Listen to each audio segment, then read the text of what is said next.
Hello students, in the last part we have started the chapter number 5 lines and angles and we have done 5.1 till question number 8. Today we are starting the question number 9. Okay, start करें. आपने practice करी 5.1 की और जो theory part हमने पढ़ा था उसकी. Different type of angles, complementary angle is equal to 90 degree, supplementary equal to 180 degree, linear pair जो 180 डिग्री पे होते हैं, देन एडजेसेंट एंगल जिसके वर्टेक्स कॉमन हो, एक लाइन कॉमन हो दोनों में और जो अनकॉमन लाइन है वो कॉमन लाइन के दोनों साइड हो. ये हमने देखा था एंड 5.2 स्टार्ट करी थी, उसके हमने क्वेश्चन नंबर 8 तक किया था. आज हम क्वेश्चन नंबर 9 से स्टार्ट करेंगे. करें start. Question number 9. In the adjoining figure is 1 adjacent to angle 2. Okay, 1 2 के adjacent है कि नहीं. पहले where is angle 1? AOC, angle 1 and angle 2 both are adjacent because their vertex is common. This one line is common, OC, and which line is not common is the other side of common line, AO and OE. Okay, then this statement is right.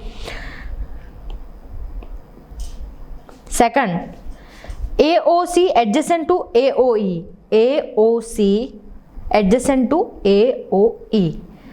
First angle is whole and second angle is half.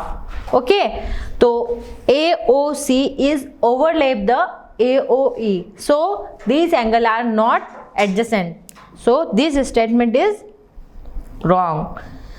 Third, do CE COE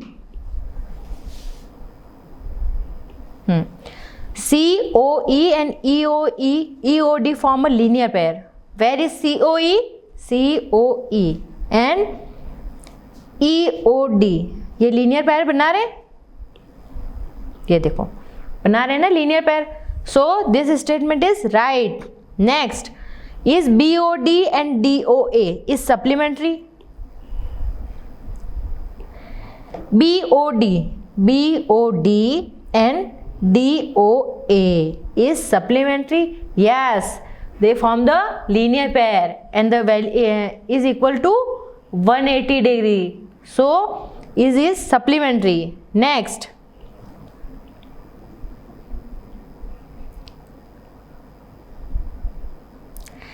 angle 1 is vertically opposite to angle 4. Where is angle 1? Angle 1 vertically opposite to angle 4. Yes, angle 1 is vertically opposite to angle 4. Right. Next, what is vertically opposite angle of angle 5? 5 का vertically opposite angle कौन सा है? तो सबसे पहले where is angle 5? This one. और उसका vertically opposite कैसे हो गए? अगर नहीं समझ में आए तो दो लाइन क्रॉस कर लो पूरी. 5 का vertically opposite angle 2 plus angle 3. Okay? 5 का vertically opposite 4, 2 and 3 है, दोनों का सम. इंडिविजुअल नहीं है क्या only angle 2 and angle 3. No, angle 2 plus angle 3. Next, question number 10th. Indicate which pairs of angle are. First one vertically opposite angle means cross में, और second है linear pair means 180 degree straight line में. कौन कौन से? First one vertical opposite angle. These lines are intersecting, then angle 4 or 1 equal angle 5 and angle 3 plus 2 both are equal. तो कैसे लिखेंगे? angle 4 and angle 1 vertical opposite है and angle 5 and angle 2 plus angle 3 both are vertically opposite. Next, linear pair. अब इसमें linear pair कौन से बना रहे हैं? ये देखिए, this one angle 4 and angle 5 linear पे मीन्स 180 पे हो, तो 4 एंड 5 है तो angle 4 and angle 5. Then second one, एक और एग्जांपल ले सकते हैं. ये angle 1 and angle 5. Yes, angle 1 and angle 5. These two angles are linear pair, in linear pair. Okay, next question. Question number 11th. In the following figure is angle 1 adjacent to angle 2 and give reasons. 1 2 के adjacent है and हमको reason देना है. First one, adjacent की condition. What is the condition of adjacent angle? First one, vertex is common. Second, common arm.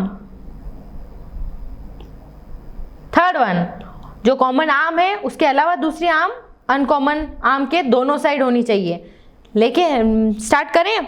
First one, vertex is common. No, first condition ही false हो गई, तो ये एडजेसेंट नहीं है. और सेकंड और थर्ड कंडीशन भी देख लेते हैं.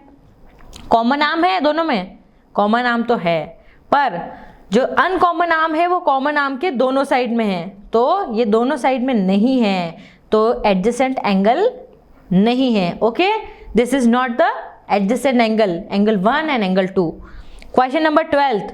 Find the value of angles x, y, z in the following figure. अब इसमें हमको x, y and z की वैल्यू फाइंड करनी है. So, सबसे पहले टू लाइन्स आर इंटरसेक्टिंग. ध्यान से देखो तो, है ना. तो दिस वन इज 55, तो value of x is also 55 degree because vertically opposite angle are same. Next, but x and y in linear pair, they form the linear pair, so the sum of the angle is 180 degree. So value of y is equal to 180 minus 55 degree, 5 and 125 degree. तो इसकी value कितनी आ गई? इसकी 55, then इसकी 125, and ये 125 है तो z भी 125 ही होगा बिकॉज वर्टिकली अपोजिट एंगल है. तो x की वैल्यू 55, y की वैल्यू 125, क्योंकि हमने क्या किया, because they form the linear pair and the one angle is 55, then other angle will be 180 minus 55, then y is 125 degree, then z is also 125 degree. क्यों? क्योंकि वर्टिकली अपोजिट एंगल इक्वल होते हैं, तो ये दोनों इक्वल हो गए. Question number 2 देखिए, इसमें x, y, z इनकी वैल्यू निकालनी. तो अगर मैं इस लाइन को ऐसे क्रॉस करूं तो ये आपस में इंटरसेक्ट हो रही है दोनों, तो वर्टिकली अपोजिट एंगल इक्वल होंगे. ये 40 है तो ये z भी हो जाएगा 40 डिग्री. देन उसके बाद में ये कोई लीनियर पेयर है, 180 डिग्री लाइन है. अब एक एंगल 40 डिग्री है तो अदर एंगल क्या होगा? 180 minus 40, ये हो गया 140 डिग्री. ओके, अब ये 140 है तो ये पूरा एंगल हो जाएगा 140 डिग्री. तो इसको मैं ऐसे लिख सकती हूँ, x plus 25 equal to 140. तो x की वैल्यू कितनी हो गई? 140 minus 25, 140 minus 25 डिग्री, यानी 115 डिग्री. x की वैल्यू आ गई 115. तो z की वैल्यू 40, y की वैल्यू 140, ये 25 दे रखी है तो x की वैल्यू हो गई 115 डिग्री. क्लियर? समझ में आ गया? करें नेक्स्ट क्वेश्चन. नेक्स्ट क्वेश्चन है fill in the blanks. First, if two angles are complementary then the sum of their measure is. Two angles are complementary है, तो complementary angle की कंडीशन थी measure is 90 degree. Next, if two angles are supplementary then the sum of their measure is 180 degree. पढ़ा था ना हमने. Third question, two angles forming a linear pair are. अगर two angles linear pair form करते हैं तो वो क्या हो जाएंगे? सप्लीमेंट्री. सप्लीमेंट्री तो होते हैं जो इनका सम 180 डिग्री होता है. Next, if two adjacent angle are supplementary then they form. Supplementary है तो क्या फॉर्म करेंगे? Linear pair. Next, if two line intersecting at the point then the vertically opposite angle are always. Two lines आपस में intersect कर रही है तो वर्टिकली अपोजिट एंगल क्या होंगे? सेम होंगे. आमने सामने वाले एंगल जो अपोजिट थे तो वो क्या थे? Equal. Next, If two line intersecting at the point, if one pair of vertically opposite angles are acute angles, then the other pairs of vertically opposite angle are.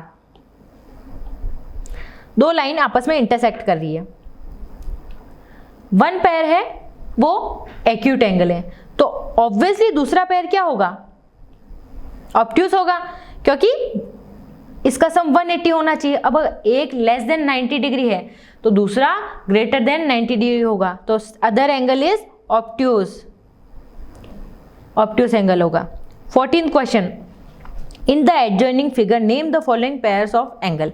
First one, obtuse angle, obtuse vertically opposite angle, obtuse भी होना चाहिए और vertically opposite angle भी होना चाहिए। Obtuse यानी greater than 90 degree और vertically opposite भी होना चाहिए। तो अगर मैं ऐसे क्रॉस करूं तो ये वाला एंगल और ये वाला एंगल दोनों ऑब्ट्यूज भी हो गए, एक्यूट नहीं है, एब्ट्यूज है, ग्रेटर देन 90 डिग्री है, तो ऑब्ट्यूज भी है और वर्टिकली अपोजिट एंगल भी है। तो कौन से हो गए, angle AOD and angle BOC, ये आपस में ऑब्ट्यूज भी है और वर्टिकली अपोजिट भी है। Second, adjacent complementary angle, adjacent and complementary angle, complementary मतलब 90 डिग्री और एडजेसेंट होना चाहिए, तो AOE एंड AOB, ये एडजेसेंट भी है और कॉम्प्लीमेंट्री भी है। इक्वल सप्लीमेंट्री एंगल, इक्वल भी होना चाहिए एंड सप्लीमेंट्री भी होना चाहिए। सप्लीमेंट्री मतलब मीन्स 90 डिग्री, तो इक्वल सप्लीमेंट्री एंगल कौन कौन से हो गए, angle BOE and angle EO और D, दो एंगल हो गए।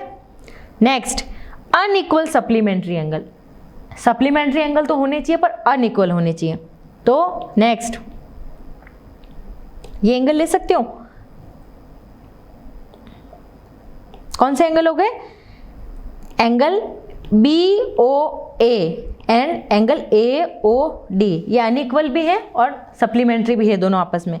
Next, adjacent angle they do not form the linear pair, adjacent angle होने चाहिए और वो लीनियर पेयर फॉर्म न करें, कोई से भी एंगल ले सकते हो, जैसे मैंने ले लिया AOE एंड EOD, दोनों एडजेसेंट भी है बट सप्लीमेंट्री नहीं है, मतलब लीनियर पेयर नहीं है। सेकंड, EOD एंड EOC, ये दोनों भी ले सकती हूँ। नेक्स्ट, दूसरे AOD एंड DOB, कोई से भी एंगल ले सकते हैं आप, जो एडजेसेंट होने चाहिए लेकिन सप्लीमेंट्री 180 डिग्री पे नहीं होनी चाहिए, उससे ज़्यादा आप कोई से भी एंगल के पेयर ले सकते हैं। अब नेक्स्ट पॉइंट पढ़ेंगे हम 5.3, पेयर्स ऑफ लाइन। अब लाइंस के डिफरेंट टाइप ऑफ पेयर हम कैसे बना सकते हैं।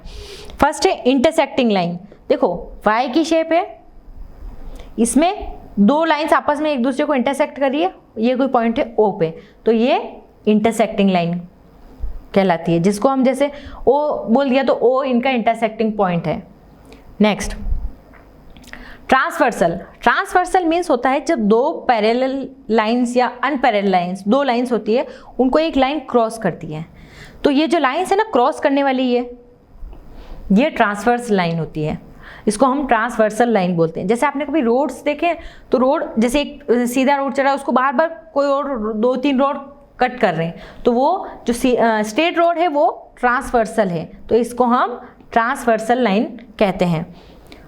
अब देखो फिगर 5.22 देखिए, इसमें 2 लाइन्स है, उनको एक लाइन क्रॉस कर रही है, तो ये ट्रांसवर्स लाइन है। नेक्स्ट, 3 लाइन्स आपस में क्रॉस कर रही है, तो इसमें कोई ट्रांसवर्सल लाइन है नहीं। ट्रांसवर्सल लाइन के लिए कंडीशन होनी चाहिए 2 लाइन है उनको एक लाइन क्रॉस करे, तो वो होती है ट्रांसवर्सल। अब एंगल मेड बाय ट्रांसवर्सल, जब 2 लाइन्स हैं उनको एक लाइन क्रॉस कर रही है तो उससे एंगल्स कौन कौन से फॉर्म होंगे, ये हम इस चैप्टर में इस पॉइंट में देखेंगे। देखिए बिल्कुल ध्यान से देखना, सारे क्वेश्चन इन्हीं पॉइंट्स पे बेस है। पढ़े, 2 लाइन्स है L और M, पहले तो मैंने लाइन्स बनाई, देन उसके बाद में ट्रांसवर्सल लाइन बनाई। अब पढ़ूँ एंगल्स कौन कौन से। First, interior angle, first one मैंने लिया, बिल्कुल ध्यान से देखिएगा एक बार। First interior angle 3 and 4, 3 and 4, 5 and 6, 5 and 6, interior नाम से ही पता चला, इंटीरियर यानी जो अंदर की साइड हो, इनसाइड हो। तो 3 and 4, 5 and 6 कौन से एंगल हो गए? Interior angle. Second exterior angle यानी बाहर की साइड में। एक्सटीरियर एंगल 1, 2, 7, 8 ये हो गए एक्सटीरियर एंगल जो बाहर की साइड में। इंटीरियर यानी अंदर की साइड में। अगर मैं इस बॉक्स को क्लोज कर दूं तो इसके अंदर जो बने वो तो थे इंटीरियर एंगल, और इस बॉक्स के बाहर की साइड में जो बने थे ना वो एक्सटीरियर एंगल थे। अब कंफ्यूजन तो नहीं होगा ना? एक बार वापस बताऊं, 3 and 4, 5 and 6 कौन सा एंगल? इंटीरियर। 1, 2, 7, 8 कौन सा एंगल? Exterior angle. कंफ्यूजन कोई? इंटीरियर अंदर वाले, एक्सटीरियर बाहर वाले। Next, pair of corresponding angle. अब ये इंपॉर्टेंट चीज है, कॉरस्पॉन्डिंग मतलब एक ही साइड में एक ही तरफ बने एंगल। जैसे देखो बताती हूँ, एक एग्जांपल देती हूँ। एक लाइन है L, सेकंड लाइन है M, इसके 1 है एंगल तो वो लाइन के ऊपर है लेफ्ट साइड में। अब लाइन M ली मैंने, उसके लाइन के ऊपर है लेफ्ट साइड में, कौन सा एंगल है? M। तो सेम कॉरस्पॉन्ड में बना हुआ एंगल। तो एंगल 1 कॉरस्पॉन्डिंग है 5 के, सेकंड पैरेलल 2 6 के। 2 कहाँ है? 2 6 के। 2 कहाँ है? लाइन के ऊपर राइट साइड में।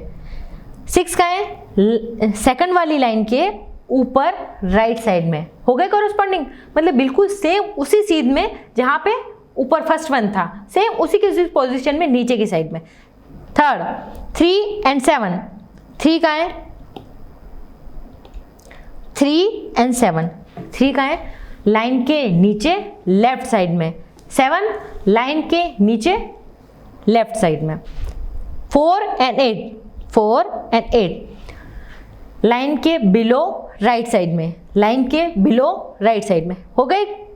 तो कॉरस्पॉन्डिंग पेयर समझ में आया आपको? अगर सेम पोजीशन पे ऊपर वाली लाइन पे जहां पे है, सेम पोजीशन पे नीचे वाली लाइन पे, तो हम उसको बोलेंगे corresponding angle.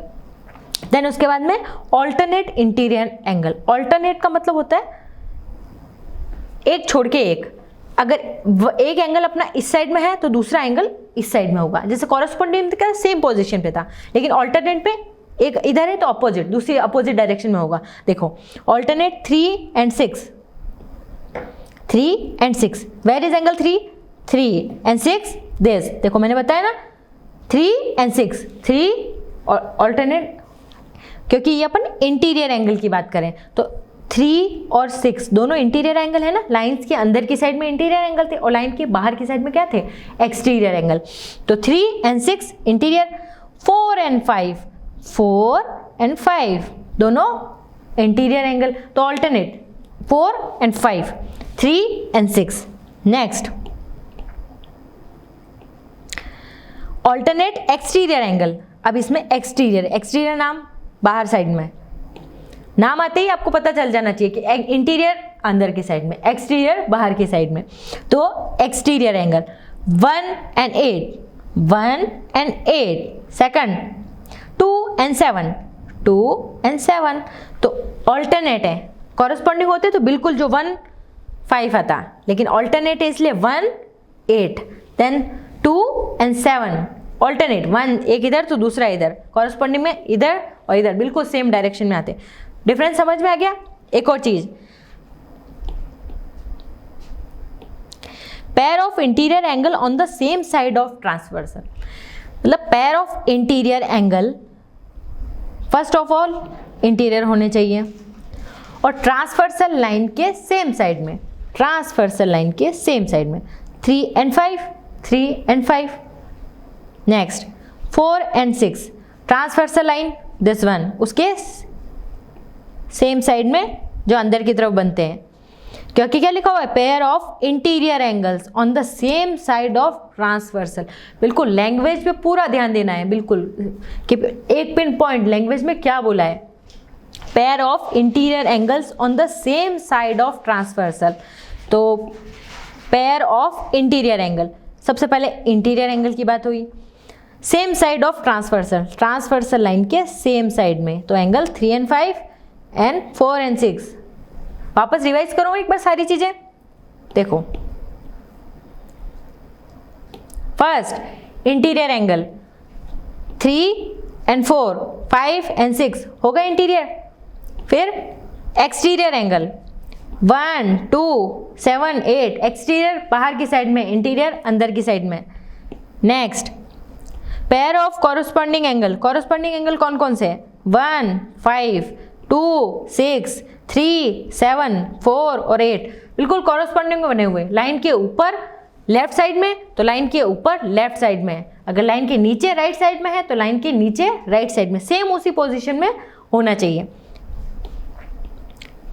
Next pair of alternate interior angle, alternate निकालने अपन को, तो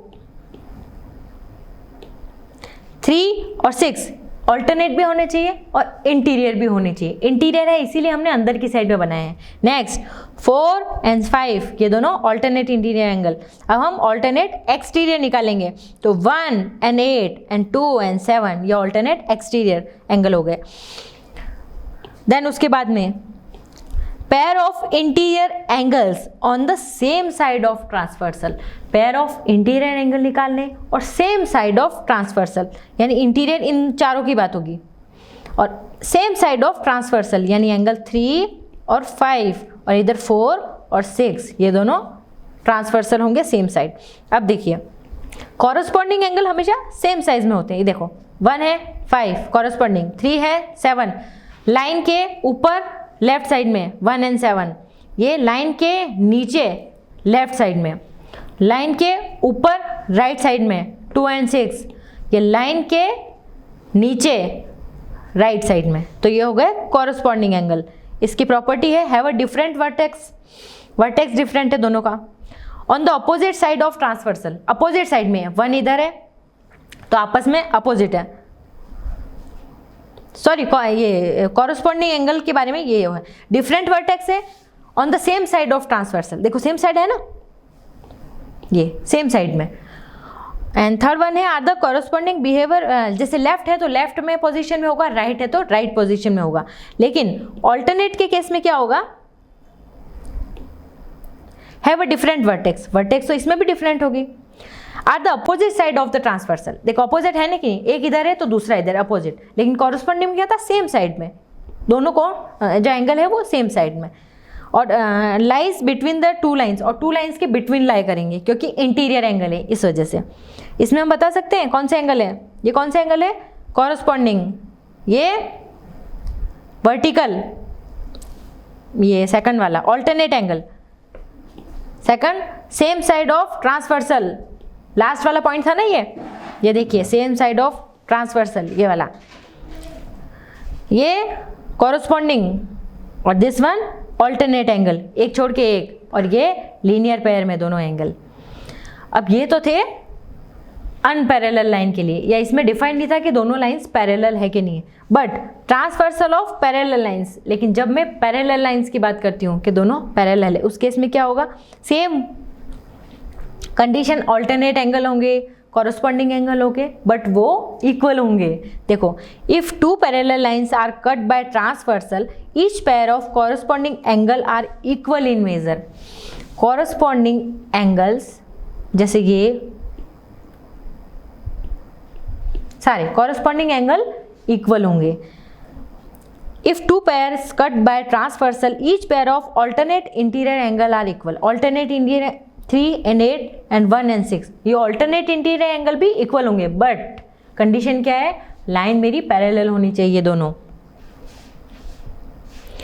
if two parallel lines are cut by transversal, then each pair of interior angles on the same side transversal are supplementary. हमने नहीं पढ़ा था, तो दो इंटीरियर एंगल जो होंगे ना सेम साइड में, उनका सम 180 होगा या फिर वो सप्लीमेंट्री होंगे। तीन चीजें समझ में आ गई, corresponding angle, vertical opposite angle, interior angle और corresponding angle, interior angle, interior alternate angle, and then first third है जो सेम साइड ऑफ ट्रांसवर्सल होंगे वो उनका सम होगा 180 डिग्री। ये तीन चीज़ें। और एक और चीज़, नई चीज़, जो भी कॉरस्पॉन्डिंग एंगल होंगे वो हमेशा एफ शेप में बनेंगे, देखना ऐसे, ये एंगल और ये एंगल, ये देखो ये वाला एंगल और ये वाला angle, this angle and this angle, ऐसे एफ शेप में बनेंगे। और जो ऑल्टरनेट इंटीरियर एंगल होंगे ना ऑल्टरनेट, वो जेड में बनेंगे, हमेशा ध्यान रखना, जेड, चाहे उल्टा जेड हो, ऐसे कैसे भी वो जेड फॉर्म में बनेंगे। ये इन दोनों एंगल्स की प्रॉपर्टी है, इससे आपको समझ में आ जाएगा। ये देखो ये एफ पे है तो ये कौन सा एंगल है, कॉरस्पॉन्डिंग कॉरस्पॉन्डिंग कॉरस्पॉन्डिंग, ये ऑल्टरनेट ऑल्टरनेट ऑल्टरनेट, ये जेड शेप में बनते हैं। तो इसमें देखिए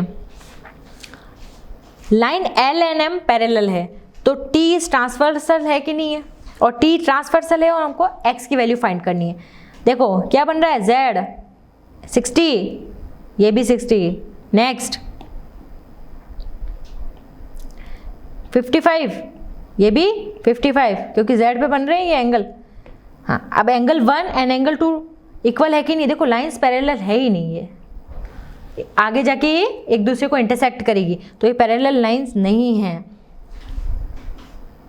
नेक्स्ट ये 60 है और ये z की वैल्यू निकालनी है। दोनों अंदर की साइड में एंगल्स क्या होते हैं, सप्लीमेंट्री, यानी एंगल कितना हो गया 120, क्योंकि दोनों का सम 180 डिग्री आना चाहिए। नेक्स्ट ये 120 है तो ये भी 120 होगा, कौन सा एंगल, कॉरस्पॉन्डिंग एंगल।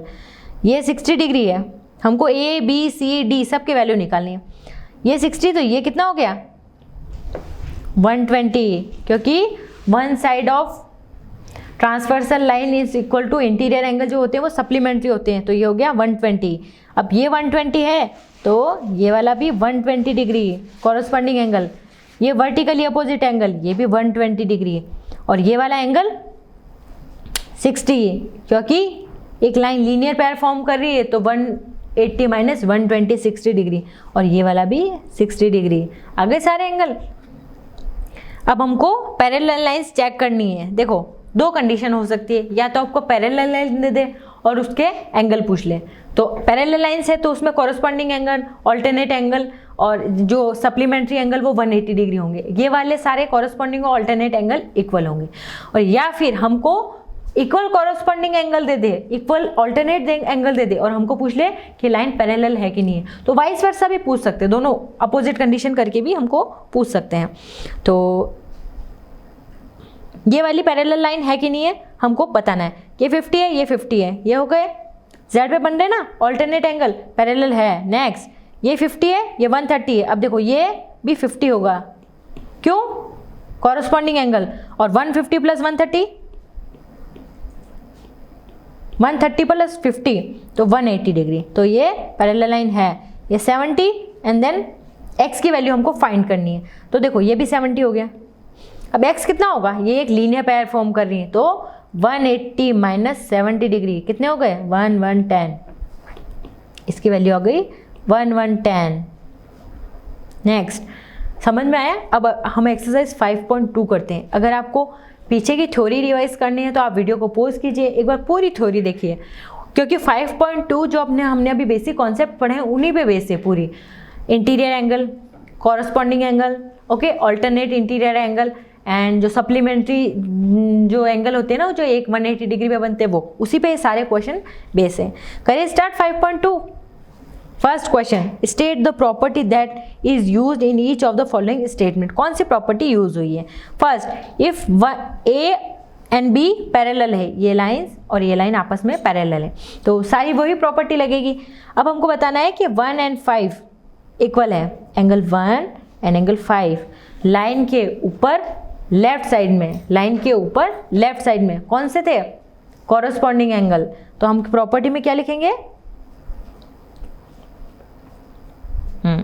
लाइन के ऊपर लेफ्ट साइड में, लाइन के ऊपर लेफ्ट साइड में, then corresponding angle. Second, 4 equal to 6। अब 4 कहाँ है, 4 इक्वल टू 6। एक एंगल इधर, दूसरा एंगल इधर, कौन से थे, interior pair of alternate interior angle. कौन से एंगल थे, इंटीरियर भी हैं और ऑल्टरनेट भी हैं। Next, 4 plus 5 is equal to 180 degree है, then a parallel to b है। 4 प्लस 5, वेयर इज 4, 4 एंड 5 ये दोनों 180 डिग्री है। तो हमने क्या पढ़ा था कि ट्रांसवर्सल लाइन के जो दोनों एक ही तरफ जो एंगल बनते हैं जो दोनों, तो उन दोनों का सम क्या होता है 180 डिग्री। तो यानी 4 + 5 = 180 degree. Then a parallel to b है, sum of interior angles is 180 degree, then the line is parallel. ये हम लास्ट में पढ़ चुके हैं। Next question, in adjoining figure identify the pair of corresponding angle. हमको इसमें कॉरस्पॉन्डिंग एंगल बताने हैं। कोई से भी बता सकते हो जो आपको दिख रहे हैं। कॉरस्पॉन्डिंग यानी लाइन के ऊपर लेफ्ट साइड में सेम पोजीशन सेम।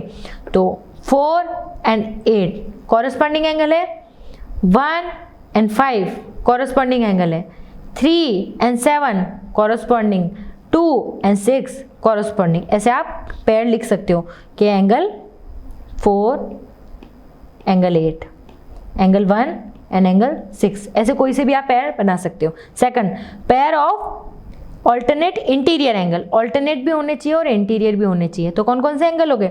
ऑल्टरनेट और interior, angle 3, angle 5, angle 2 and angle 8। Cross में देखो एंगल 3 एंड एंगल 5 और एंगल 2 और एंगल 8, ऑल्टरनेट, एक इधर और दोनों अंदर की साइड में होनी चाहिए। Next, pair of interior angle on the same side of transversal. Interior angle बताने और सेम साइड ऑफ ट्रांसवर्सल। तो 3 और 8 हो रहे ना दोनों, ये देखो 3 और 8 और 2 and 6 अंदर की साइड में और दोनों का 180 डिग्री सम होना चाहिए। तो कौन कौन से हो गए? 3 and 8 और सेकंड 2 and 5, ये आपस में एंगल ट्रांसवर्सल हो गए। वर्टिकली अपोजिट एंगल बताने हैं। अब इसमें वर्टिकली अपोजिट कौन कौन से हैं? देखो 4 and 2 वर्टिकली अपोजिट, क्रॉस करिए ना दो लाइंस, देखो 1 and 3 आपस में वर्टिकली अपोजिट एंगल नीचे वाली लाइन में, 5 and 7 अपोजिट डायरेक्शन में, और 8 और 6 आपस में वर्टिकली अपोजिट एंगल है ना। Third question, in the adjoining figure PQ find the unknown angle. अब इसमें हमको अननोन एंगल बताने हैं। ऐसा कुछ फिगर है, अब देखते जाओ। ये 180 लाइन है ना, तो ये 125 है, तो ये एंगल कितना हो जाएगा? 180 माइनस 125 इक्वल टू 55 डिग्री। ये हो गया 55। अब E 55 है तो A भी 55 होगा। क्यों? Corresponding angle. अब ये 55 है तो E भी 55 होगा। क्यों? वर्टिकली अपोजिट एंगल, आमने सामने वाले। अब 125 है तो D भी 125 होगा। क्यों? Because these angle are corresponding angle. Then angle B क्या होगा? 125। Why? Because vertically opposite angle. आ गए सारे वैल्यू। तो A की 55, B की 125। लास्ट में देखो आप रीजन भी लिख दिया करो कि angle E equal to angle F vertically opposite angle, angle A equal to angle F 55 degree alternate angle. ऐसे सिस्टमेटिक लिखोगे बिल्कुल तो आपको क्वेश्चन बिल्कुल सही रहेगा और आपको पता भी रहेगा कि आपने कौन सी प्रॉपर्टी यूज़ की है। इसमें ब्रैकेट में लिखना भी है कि vertically opposite angle, alternate angle, vertically opposite, corresponding, जो भी आपने प्रॉपर्टी यूज़ की है। अब angle A equal to angle C vertically opposite angle, angle D equal to 125 क्योंकि कॉरस्पॉन्डिंग एंगल है, और angle B equal to angle D vertically opposite. और लास्ट में मैंने सबकी वैल्यू लिख दी, A की, B की, C, D, E and F। This is my final answer. Next, find the value of x in each of the following figure L parallel to M है। हमको x की वैल्यू फाइंड करनी है। देखो इस diagram में एक चीज़ दे रखी है, L पैरेलल है M के, ये दोनों लाइन आपस में पैरेलल है और एक ट्रांसवर्सल लाइन इसको कट करी है। तो दिस वन इज 100, तो ये भी मेरा 100 होगा, सॉरी 110 है, तो ये भी मेरा 110 होगा। कौन सी प्रॉपर्टी? Corresponding angle. अब ये 110 है और x की वैल्यू निकालनी है, और एक चीज़ मुझे दिख रही है कि ये 180 है, स्ट्रेट लाइन है, तो ये वाला एंगल 180 माइनस 110 कर दूँ तो आ जाएगा। तो कितना आएगा? 180 माइनस 110, 70 डिग्री। x की वैल्यू कितनी आ गई? 70 डिग्री। समझ में आया? नेक्स्ट क्वेश्चन नंबर 2, फोर्थ का क्वेश्चन है पार्ट 2। ये 100 डिग्री है, तो ये भी कितना हो गया? 100 डिग्री, बिकॉज एल और एम पैरेलल है। तो कौन से एंगल हो गए? रीजन क्या लिखोगे? कॉरस्पॉन्डिंग वाला, ये वाला angle. Okay, property. Question number 5, in a given figure the arms of the two angles are parallel. ये दोनों के आर्म्स पैरेलल है। अब angle A B C, where is A B C? This one. तो हमको डी जी सी ये और D E F ये दोनों हमको फाइंड करने हैं। तो बताइए, ये भी 70 डिग्री होगा, वाई? Corresponding angle. और ये भी 70 डिग्री होगा, वाई?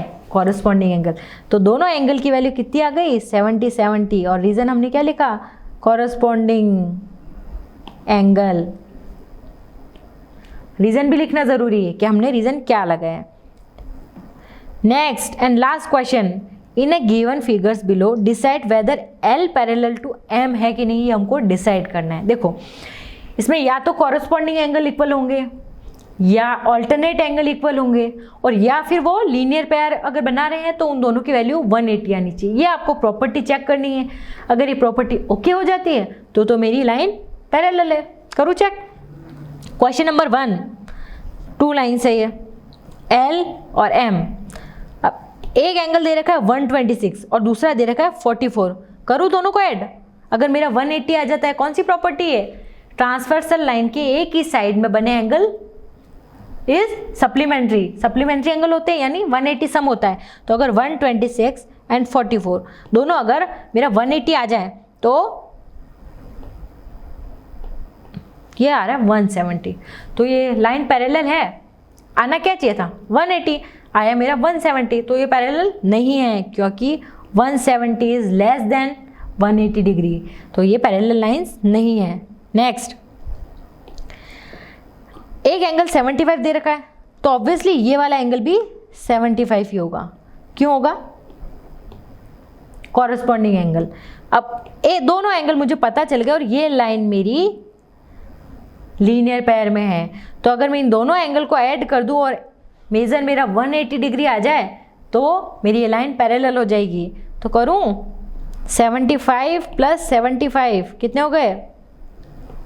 150। इसका मेजर आ रहा है 150 डिग्री। तो ये इक्वल टू 180 के हैं क्या?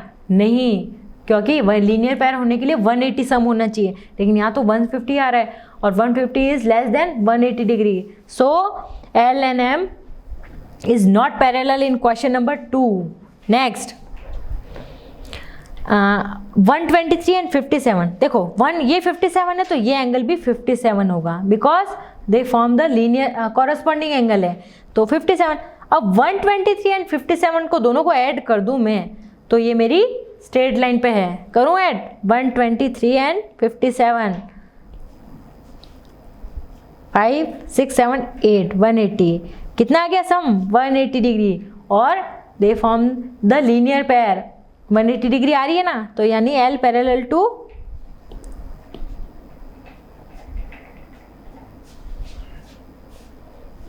फर्स्ट वाले में नो, सेकंड वाले में भी नो, थर्ड वाले में यस। अब देखिए ये 72, तो ये वाला कितना हो गया? ये 72 तो ये भी 72 एक बार, क्योंकि कॉरस्पॉन्डिंग एंगल। अब मैं 98 एंड 72 दोनों को प्लस कर दूं और अगर मेरा 180 आ जाए तो बात बन जाएगी। क्या आ जाएगा? Linear pair. तो 10 170 डिग्री आ रहा है, लेकिन कितना चाहिए था मुझे? 180 डिग्री लीनियर पेयर होने के लिए। तो 170 है, यानी ये लाइंस आपस में पैरेलल नहीं है। तो fourth one is L is not parallel to M। हो गई 5.2 एग्जाम एक्सरसाइज 5.2 इज कंप्लीट। अब इसकी हम समरी पढ़ लेते हैं। पूरे चैप्टर में हमने क्या पढ़ा है इसको समराइज कर लेते हैं जल्दी जल्दी। First, line segment has 2 and point. Line segment के 2 एंड पॉइंट थे। द रे हैज ओनली 1 एंड पॉइंट। इसका एक ही एंड पॉइंट था, दूसरा रेगुलर आगे जाता जा रहा था। Next, the line has 2 and point on the either side. और लाइन में क्या था? दोनों तरफ इनफाइनाइट तक इंक्रीज हो रहा था। अब पेयर ऑफ एंगल हमने कौन कौन से पढ़े थे? Complementary angle 90 degree, supplementary angle 180 degree, और एडजेसेंट एंगल जो जिनकी कॉमन वर्टेक्स थी, कॉमन आर्म थी, और जो अनकॉमन आर्म थी वो कॉमन आर्म के दोनों साइड थी। लीनियर पेयर जो 180 डिग्री पे हो, लीनियर पेयर फॉर्म करते हैं। फिर हमने पढ़ा था टू लाइन्स एल और एम में, और उसको एक लाइन इंटरसेक्ट करती है, तो ये पॉइंट ऑफ इंटरसेक्शन कहलाते हैं। और इसमें एंगल्स के बारे में पढ़ा था, कौन कौन से एंगल थे? इंटीरियर एंगल कौन कौन से? अंदर की साइड में 3, 4, 5, 6, एक्सटीरियर बाहर की साइड में 1, 2, 7, 8। कॉरस्पॉन्डिंग एंगल जो एक ही साइड बने एंगल है, कॉरस्पॉन्डिंग 1, 5, 2 और 6, व 3 and 7 और 4 and 8, ये कॉरस्पॉन्डिंग एंगल है। ऑल्टरनेट एंगल एक इधर तो दूसरा इधर,